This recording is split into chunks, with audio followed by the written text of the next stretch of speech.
Well, here we are. I'm finally tackling one of the most infamous movies of all time. Mind you, I never planned to review this thanks to more competent reviewers than I, doing it better than even I think I can. This doesn't mean I haven't seen this movie multiple times, without the reviewers. No, I'm not kidding. I have seen this movie about 5 times before I wrote this review. So why do it now? With it being a part of the current Guestsheaux, I decided that now is the best time. This movie is, to most people, cool cat levels of horrible. And to think that someone almost completely stopped this movie from being released. Yeah, right before it was finished, someone swooped in and stole the data for the movie. But being the diligent psychopath that he is, Lawrence Kasanoff, who produced the first Mortal Kombat movie, wanted to get it done. So, 4 years and more than a few CAT scans later, Foodfight was released, then thrown into oblivion before people like our own Bob Show brought it to the light. Let's get this started. This is Foodfight. The movie takes place at a store called Marketopolis, which has lightings to make a well-used joke. I just think that the market word is poorly placed. Oh, this isn't going to be the only occasion of that, I assure you. Just closing up. Nothing much happens around here after dark. Well, I'm glad you've never had a nighttime burglar. Also, who even says that? We go inside the store when all of a sudden... and the drug-induced hallucination begins. We're just hit with a barrage of images and characters that literally have nothing to do with the movie proper. And then we meet... Listen up, fat cat burglar. Hi, Charlie. Yep, that's Charlie Sheen, pre-mental breakdown, playing Dex Dog Detective, a mascot for a cinnamon-based cereal. He's confronting a burglar, voiced by Harvey Fierstein, who, while he is a major stage veteran, I know best for playing Robin Williams' brother in Mrs. Doubtfire. Dex is confronting him because he catnapped a basket of kittens. If I had a raisin for every time I've heard that one. I have no comment on that. None. At all. He gets rid of Rufus's half-baked grandkids by having them jump after a cheese wedge. How the hell did he... Nope, if I question it, it will just make this review much longer than it already will be. So I'm just going to leave it as is and move right along. And if you want an idea on how bad the animation here is, just watch as Dex glides like a flying brick. Matter of fact, if you took this frame and compared it to the way a 3D model is posed by default, let's use Woody here for example, it's pretty damn similar. In other words, they didn't even bother to animate him as he fell. After he just ignores the laws of gravity, he rescued the kittens and went to meet up with his best friend, Daredevil Dan, voiced by Wayne, I'm waiting for Let's Make a Deal's comeback, Brady. And if there's any noteworthy characters in this movie, he is one of them, but not for the right reasons. You can do it, as long as you got me to help you. Did I mention me? Dex shows him a ring he got for his girlfriend, we'll get to her in a sec, when... You get 4 carrots? What did you do around the food bank? 1. Why did you do that spin? It was entirely unneeded. 2. I hope you liked that pun, because most of the characters only talk like that. You think you're talking to? Come on. I could ask you the same thing. Turn back around! This is... I didn't know. Don't you try to guilt-trip me, you shit-sobbing buffoon! We finally meet his girlfriend, the blank-eyed sunshine goodness, voiced by Hilary Duff. Okay, you little Ikes, bye-bye. Okay, I'm going to explain this to you guys, since the movie either forgot to or just didn't care enough to. Each of the characters in this fucked up world is a mascot of their respective products. They call themselves Ikes because they are the icons used to promote their brands. See how simple it was to say that? It took 2 sentences to explain a vital bit of information that this movie should have portrayed but didn't. Next thing to note about Sunshine is that she's supposed to be part cat. Again, 2 issues. She's supposed to be a cat, yet she's a mascot for raisins? Granted, that kind of explains Dex's love for raisins now that I think of it. The other issue is that she's part cat, and yet she only has the ears and the tail. Not trying to sound like a shameless plug, but in my review of Justice League's Injustice for All 2-parter, I point out how their rendition of Cheetah was portrayed. I know there's a trope in anime where girls will only have the ears and tail of an animal, but, and you can call me a furry if you want, I don't care, it would look a lot more consistent if they did something with her overall color scheme. They don't need to show that she has some fur, but just imagine if she was, say, calico colored. Yeah, it would be just as jolting as anything else in this movie, but since she's a cat, it'd make a little bit more sense. Then again, it is Foodfight, so... It warms my heart the way you love my raisins, tough guy. They have a dinner where Dex is about to propose to Sunshine, and after a crash by Daredevil Dan, who by the way is a shit flyer, she runs off to check on him. I'm surprised she's even running in the right direction. No, not because of her eyes, but because of the competency of these characters. Dan returns much later, but Sunshine doesn't. Don't worry, it ain't like it's the last time you're ever gonna see Sunshine again. Yeah, for some reason, Dan, I kinda call bullshit. And what? What the actual hell? This very hilarious freaking nature is the overseer of Brand X, voiced by who the fuck else? Christopher Lloyd, whose career has recently flatlined. I'm your new Brand X representative. I just got out of the mental ward. Banana. You are legitimately, unlegitimately terrifying. Also, you bastard, you stole my hairstyle. I'm sorry, guys. I actually love when this guy comes on screen. He cracks me up while making me feel a little bit uneasy inside. It's practically addictive. Hey, you said it, not me. Then we're taken back to the market world where Dex has a bad nightmare about Sunshine. But he's jolted back into the nightmare he lives in thanks to Dan, who reminds him he's now the owner of the Copacabana. I said Copabanana. I know what I said, damn it, stop mocking me. After some... Oh, mamacita! Yo, sweet cakes! Oh, nice packaging! casual perviness, dumbass Dan crashes into a tree. Why, of course I can provide you with a backstage pass to the Copa Banana. Meet Cheezel T. Weasel. And as the texture on his model can tell, he is a shit character. Also, you want to know what Larry Kasanoff sounds like? Now you know! You despise me, don't you?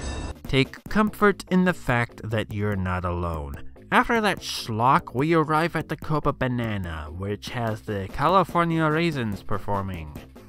Oh right, this movie is supposed to have a large number of real product mascots. It being set in a store, that would make sense, except they do jack fucking shit, as I am going to explain later on. You better go easy on the potato juice before you get chip-faced. Get it? Then we are introduced to Lady X, who is portrayed with exactly 0 regrets by Eva Longoria. This character adds a new layer of uneasiness, as she makes many scenes in this movie oddly sexual. Remember Jessica Rabbit? Well, take her, make her evil, and go way off the deep end with her.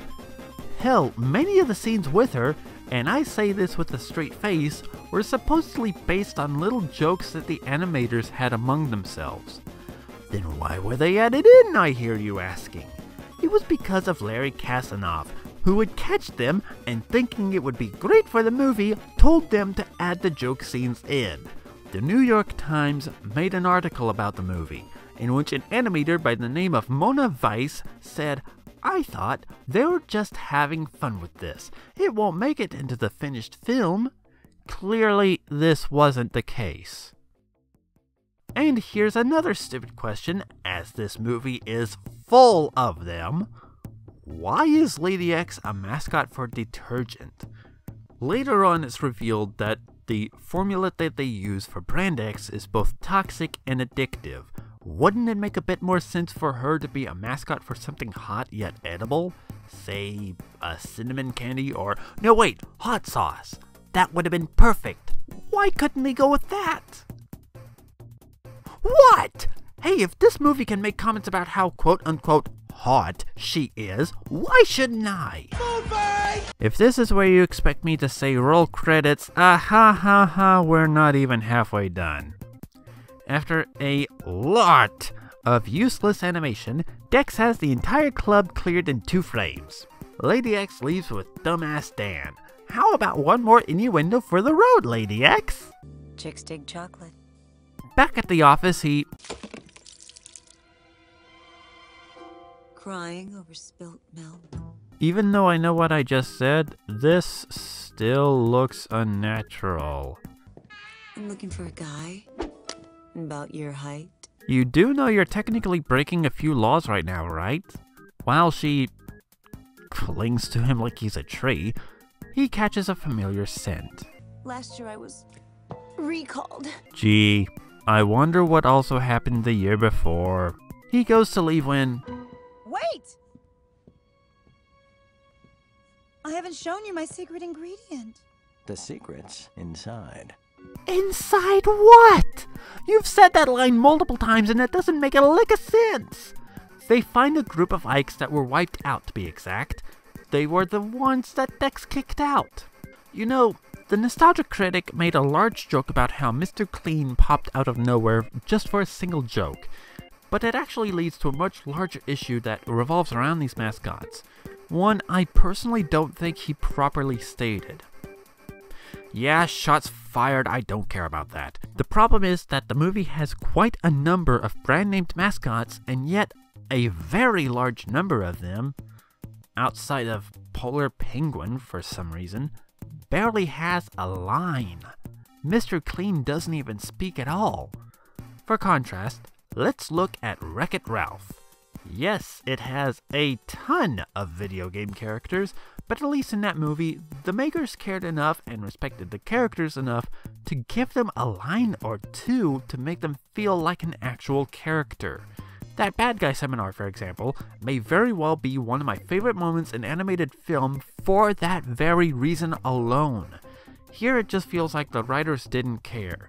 Or if they did, they were screwed over whenever Larry decided to force in another animator's joke.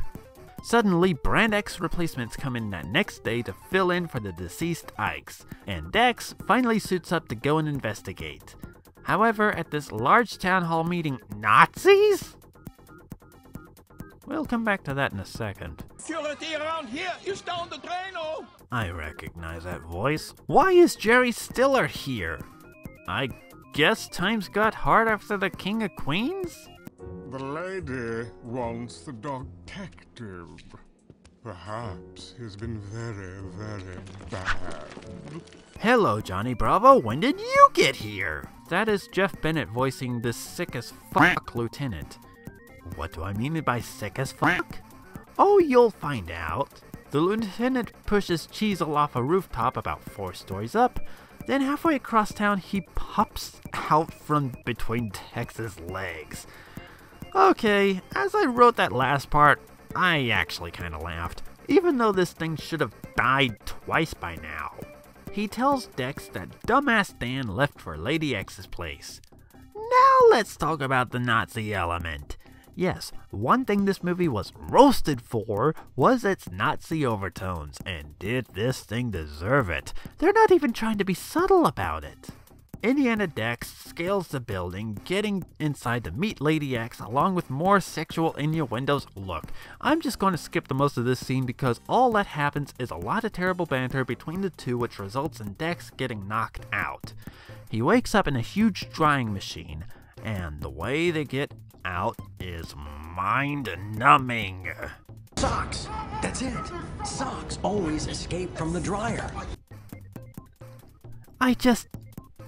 I don't know how many times I can call bullshit. What the fudge? They're building an entire army of robotic exobites. Okay, movie, mind cluing us in as into what the fuck an exobite is? No, of course not. I'll do it for you. An exobite is a machine used to drug Ikes into a near-death-like state. Again, how easy was that? The Brand X people all march through the streets in a hilarious fashion. Only Brand X officials are permitted in the aisles. All violators will be punished. I do so hope they're violators. Jeff, my friend, they didn't pay you enough for this role. And then we meet... Brand X! Oh! Brand X! Oh, why me? Why Brand X? Why? No, come on. Why not, let's see, you, Dr. Pepper, Dr. Scholes, Dr. Feelgood! Shut up, you terrible Jewish stereotype! Anyways, this concoction that Brand X is using, like I mentioned before, is both toxic and addictive to humans. Glad to see people can get addicted to detergent, despite how toxic it is. So they decide to go out in the daytime to the store owner's office to send an email trying to get Brand X recalled. And as soon as they step out, they face off against this ugly lunch lady looking blob. They run from her, coming across what I imagined to be Tommy Pickles in CGI, coupled with a monstrosity that wouldn't look out of place in Psychonauts. Okay then, as they escape, Dex tells Polar to warn the other Ikes about Brand X, and to gather at his club, before Dex and Dumbass Dan reaches the expiration station. And here they meet Count Chocula, Vlad Chakul, an undead vampire who has a fetish for chocolate. And since Dumbass Dan is made of chocolate, it makes Vlad one of the more unsettling characters of the movie. With the help of a computer sprite thing, I'm not even going to bother, they find out that Brand X recalled Sunshine and someone named Priscilla Pusley. But right as they sent out a recall form on Brand X, the power to the room gets shut off. So they work to get out and group with the rest of the Ikes to prepare for battle. From this day forward, you must prove you are desirable, says the Nazi dominatrix. Once Dex regroups with the rest of the Ikes, who are fending off a small squad of Brand X, they...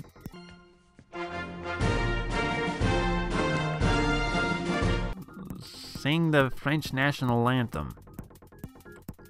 Alright, the Brand X people bolt and Dex uses the time to give a rousing speech, whatever. And it is here where we get an extensive and extensively horrible battle sequence that goes on and on and on and on and on and on.